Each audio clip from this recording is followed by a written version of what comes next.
Oh my gosh, you guys. I'm really quaking in my boots. My last video got a dislike. Ah!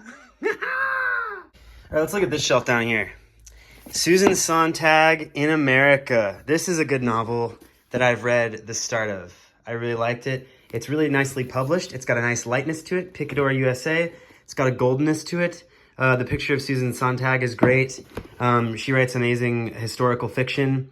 The thing I want to read next, though, is the I, Etc., I think, is the name of the short story collection. I want to read that one. I love this book. This is called The Souls of Black Folk by W.E.B. Du Bois. You have probably read it before. It's amazing, and it has absolutely excellent music writing, and it's unlike any other book I've read, and it's a totally perfect marriage of just form and content. Everyone should make books with this level of care and everything, and I need to reread this book at least 5 times. This is my script for A Doll's House from when I did it in high school. This is a copy of the script for The Government Inspector. That's not the one I used in high school, but it's the same translation, and I wanted to just have it. We got Rosencrantz and Guildenstern Are Dead, one copy of several. We got The Colossus of Marausi by Henry Miller in this kind of New Directions edition. This is one of his first book, and what does it say? It's he's oh, this is my best book or something. It has these really giant margins, and it's a work of travel writing, and yeah, I decided to impulsively to return with her, he says, unexpectedly, in a Henry Miller book. There's this cover, and then there's that cover that they did it for the re-release, where it's blue with a maze on it. Do we like this one better, or do we like the blue one better? I think they both have their merits, but I've kind of grown attached to this one because this is the one that's been on my shelves. Nice paperback. New Directions paper book. So we got Kitchen Curse, which is a great edition of collection of stories. Has a wonderful cover. A product of Verso. Got him a left this year. What is this? Published in 2019 by this Indonesian writer that I'm excited to know more about soon.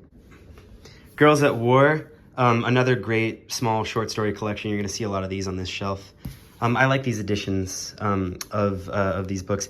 There was a duplicate of Things Fall Apart, and I kept the one that was older and more sentimental, but I did have one that matched this edition. This is really cool. It's just a beautifully made book, and I need to read these stories. I'm really glad that I'm being reminded about this travel writing and this in these story collections. I'm just glad to be reminded of these things, which is why I keep doing these shelf videos, and also because I'm farming for likes and dislikes, and I'm also farming for corn. This is a weird, mysterious book that I'm not going to open. Oh, here you go. Running with Bill by Stephen Dunning. Look at the wind blow the leaves. My life, I will miss it. What's going on in here? Oh my God, it has French flaps. What kind of press does something like this? Years Press. Department of American Thought and Language at Michigan State. This is cool. It's just about running or something. Is this what it's about? This is cool. I like this. This is one of those things that you have in your poetry collection that makes it your poetry collection and not anybody else's. This I was just collaging from or making erasures in, right? This was just for making erasures in.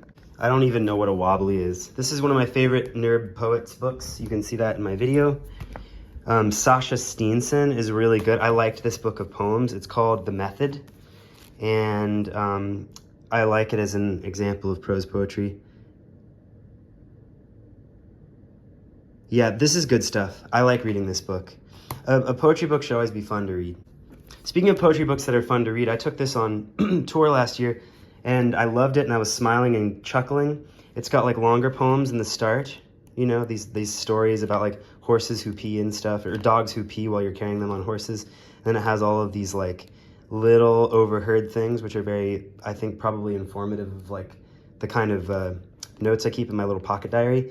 And then you've got An Eastward Look, which I think I know a little bit I think this is a pretty rare edition. This Nomon Press edition is kind of hard to come by. Like, and when I say that, I just mean that I looked on eBay, you know what I mean, and things didn't immediately pop up as available for $6. Here's my only Robert Lax book, Hermit's Guide to Home Economics. Of course, all the poems look like this. But at the back, we got Neil's pet thing, which is prose poems, you know, and not only that, but repetitive ones that kind of, you know, that are like a reference work. Let's see. Love Song of the Dark Lord. Columbia Press. Where do we recognize this name from? This is the same name that was on my copy of the Bhagavad Gita. Here's a guy who he always is talked about in people's criticism. They're like, oh man, I'm really influenced by the criticism of Alan Grossman. And then I think some people talk about his poems, but I have this, The Woman on the Bridge Over the Chicago River. And I think the poems are all right, and I should read them more. I don't want to judge them prematurely, although that hasn't stopped me in the past from judging stuff. Beginning as astronomers, we are now declined to lovers, leaving the stars to find the eyes of animals wherein they burn with pure translunar fire. It's good stuff, good pretty stuff, and a decent copy. And I don't have any criticism by this person, so this is my only book to give me an inkling of what this person thinks. Here's a Wave Books collector's, you know, we had to pick this up. Advice from one disciple of Marx to one Heidegger fanatic. Haven't read it. Have read this, have loved that. Have loved that. Have really loved this. Took this to Cape Cod. I think I got some lyrics from it for a song that was not good, but that was fun to me. Robert Creeley, Mirrors. This is like the Creeley book that was loaned to me, and then like the guy was just like, you know, you can just have it, because I think he had other Creeley books, and this is probably where I'll start when I go back to make my reassessment of Creeley, informed by Helen Vendler's writings in that other book that we were looking at the other day. That great one, the book of her criticism down here. Part of Nature. The books keep kind of falling down. You need to pick them back up. We got Cora in Hell, Improvisations by William Carlos Williams, a book I should probably read cover to cover. The browned trees are singing for my 34th birthday. Leaves are beginning to fall upon the long grass. Their cold perfume raises the anticipation of sensational revolutions in my unsettled life. Violence has begotten peace. Peace has fluttered away in agitation. A bewildered change has turned among the roots, and the prince's kiss as far at sea as ever. Lovely. Really lovely. Improvisations is a better term than prose poems. Look at the stain on this copy of The Wasteland and Other Poems, which is literally the most common poetry book ever. Great thing to keep around with you if you want to memorize or rememorize the preludes. This is like the copy of Howl that I take out most often. It's kind of battered, but I remember when I bought it from a place in Chicago, I was like, oh, this one's seen a lot of love. And the guy was like, oh, it's ready for some more love. You know, it was like a sweet moment. Here's the book that I open sometimes to read, Goblin Market. Christina Rossetti's selected poems, and one of these kind of like stock Phoenix poetry editions. I think they're like British or something. Is there pound signs on the back? Maybe. Yeah, orionbooks.co.uk. I open it up and read Goblin Market in here sometimes. There it is. Morning and evening maids heard the goblins cry, come by our orchard. Here's a cool one for your music shelf. Musical Instruments of India by Krishna Swami. And we've got pictures too. The binding is like very like stubborn, but that's good. I want all of my information about the musical instruments of India to be safely bound in a nice stubborn binding.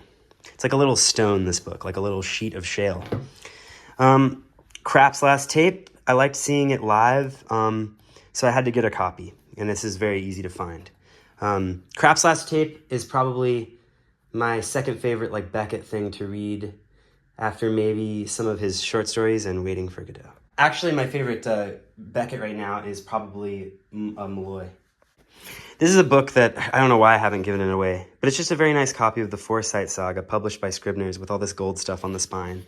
In this library of a bunch of like motley paperbacks, it's nice to have a kind of dignified hardback every now and again. And every so often I want to like just bring this out and kind of blow people's minds by being somebody who's reading it in 2024, who's not like a specialized scholar. This is not the translation I read Don Quixote in. This is the Edith Grossman translation. Have you all read this one, or did you do the Rutherford one? I did the Charles Jarvis translation, and that's the one I think I want to reread. Or maybe I'll go with this one. Who knows? But, oh yeah, I keep on like zooming out on the camera and it makes the quality worse. This one's really nice. I think I just found this in like a little free library, and it nicely has its spine kind of reinforced by some tape that's on there very tightly. Yeah, it would be great to read in this. Oh yeah, I think it has some notes from some kid who like was trying to read this in college or in high school or seemingly in middle school from what the handwriting looks like. And they say stuff like, "Oh, come on, Cervantes, no way I'm going to believe you that, you know," and then some basic plot detail. This is like one of the first books I ever added to my collection. This book of Studs Lonergan that I got from Powell's Books. This is like something that you see a lot on the internet when you're first getting into kind of like big novel collecting. It's a gorgeous book that I hope to read very soon. I had to do a little repair down here. A Penguin classic, Studs Lonergan. Anna Karenina in this well-loved copy by Leo Tolstoy. It's fraying all around and it's got this nice crinkle to it. It's probably read, carried in a backpack in the rain many a time. I initially read Anna Karenina in a copy that was like one of those Barnes & Noble ones, but should I reread, I will have to do it in this lovely kind of weathered paperback because it's what I have. The Wings of the Dove, the book that I tried to read on the Chicago Transit Authority buses and kind of failed to, but also kind of succeeded in. I turned every page. I made hella notes. I underlined some very long and convoluted sentences to just kind of get a quick laugh. But I don't think I loved Henry James then like I love what he does now. So I would like it more now. Here we go. We got Invisible Fences. I think I already told you about this, right? This is that book about how genre is just it's like a pair of glasses you put on to look at something. That's very simple. That's not what this book says at all. But it's like, you know, genre is like a set of reading guidelines or something. I need to take another look at this, dang. But I like that it touches on Stein and Ashbery, you know, like 3 poems and Tender Buttons and all that. This is a zine that I got in Seattle that I just really like the cover of. Ghosts of Seattle Past. You can see all like the, what's that called that the cartoonists use? The like paper that does the shading. Gorgeous. Absolutely gorgeous cover. You could put this on your wall. Just put this in a frame. Put this booklet straight in a frame. I think it's like more of like a news booklet. I think it's like about the political reality of living in Seattle. We got one of my favorite novels, or one of my favorite story collections / novels, novella collections. We got one of my favorite linked story collections that I have a separate book on. We have The Emigrants by Sebald, which I haven't read, weirdly. We have Rings of Saturn, which you know I've read many a time. This is like my clean copy, not my messed up copy, which is, I think, up there. We looked at it in another one. There you are. Here's your like here's your little clean one that's supposed to be for like loaning out and stuff. I'm scared to read this book. I think it's gonna make me sad.